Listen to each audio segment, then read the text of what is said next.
We now come to what was the final nail in the coffin of Walt Disney's master plan for animation.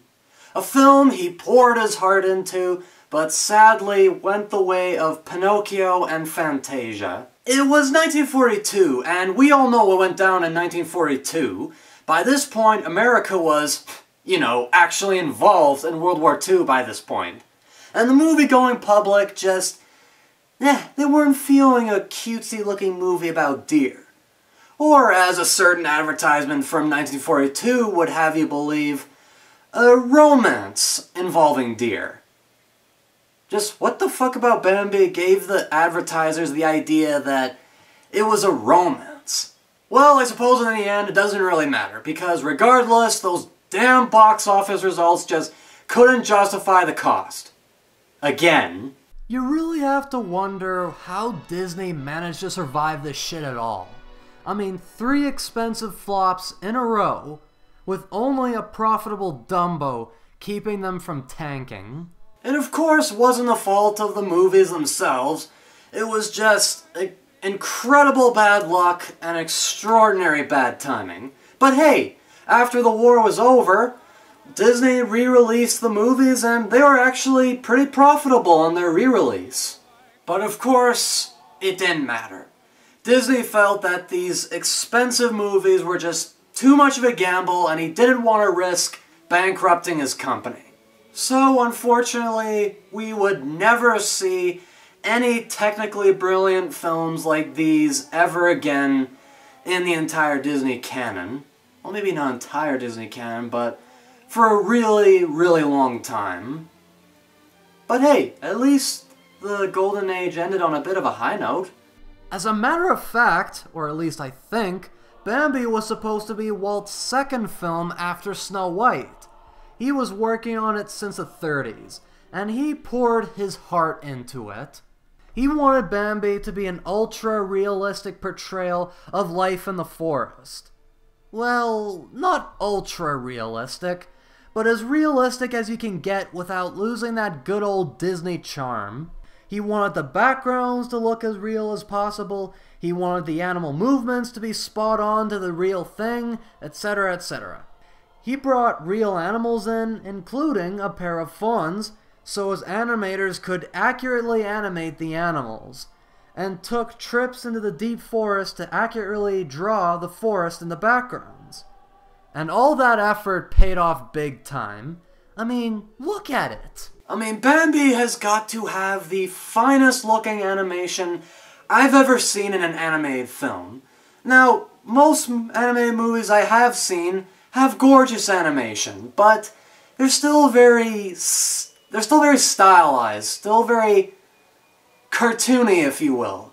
And I hate to use that term. Bambi has the closest thing I've ever seen in animation to an actual forest, to the realistic movements of animals, with probably only Hayao Miyazaki's work rivaling it. The backgrounds in this movie look so realistic, almost creepily so. And combined with the amazing score this movie has, it creates this beautiful, bone-chilling, ethereal atmosphere. As a matter of fact, if there is one word that could sum up this movie, it's atmosphere. Bambi is really a movie not so much about plot, like getting from point A to point B. It's more about the little atmospheric moments. I mean, just little moments like this. There's no dialogue and nothing's really happening. It's just a deer walking in the forest. But there's just something about the realism of the animation, the music, that really gets across the majestic nature of this character. He immediately commands your respect every time he's on screen, and he doesn't even have to say a word. This little moment is far more compelling than what could be expressed with dialogue or a plot. And this movie's chock full of great atmospheric moments like that. The little April shower scene, Gallop of the Stags, which has an awesome blood-pumping score, the ending, and oh yeah. Well, this had to be mentioned eventually. I mean, this is considered one of the saddest moments ever put on film. I can't say I feel that way about it. I mean, it's sad. Yeah, like, it's sad. But I got a much different feeling for it. I mean, I would say that this scene is more haunting than it is sad. Like, I mean, yeah, it still is sad, and the death itself is terrifying and completely unexpected. But then you get to Bambi wandering through the forest looking for his now dead mother. And you got, like, he's looking for, in, like, the deep, dark depths of this snow-covered, dead forest, with the snow falling and that eerie choir to top it all off.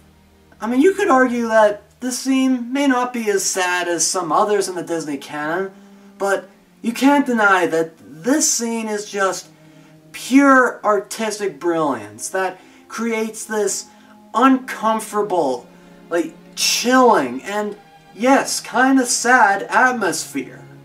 I mean, Bambi has a magnificent score, but let's not forget Man's theme, the theme that inspired the Jaws theme. Some of the greatest villains are the ones you never see.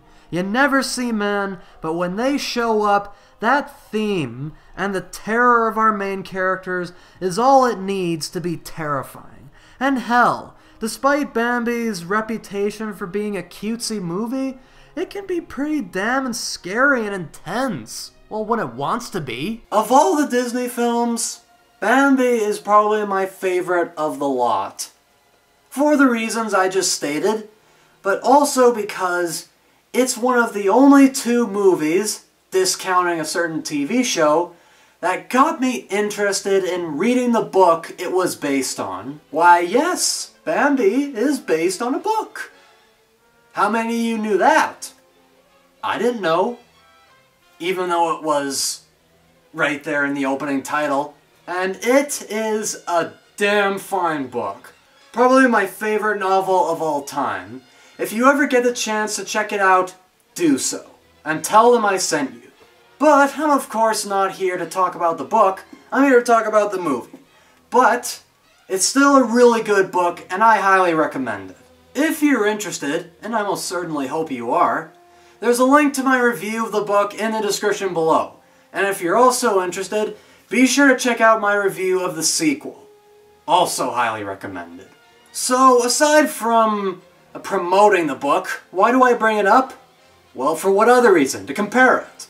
When I was comparing the book and the movie, I asked myself, did I run into the same problem here as with Watership Down? As in, the book completely destroying the movie for me? Actually, no. The book didn't in any way lessen the movie for me. The book is fantastic. I have no doubt about that. And it's so different from the movie in many ways, but that's the thing. Walt Disney essentially took Bambi and he made it his own. It's so radically different from the book that there's nothing to compare to, and it can honestly be enjoyed as its own thing purely, while still staying true to the spirit of the book.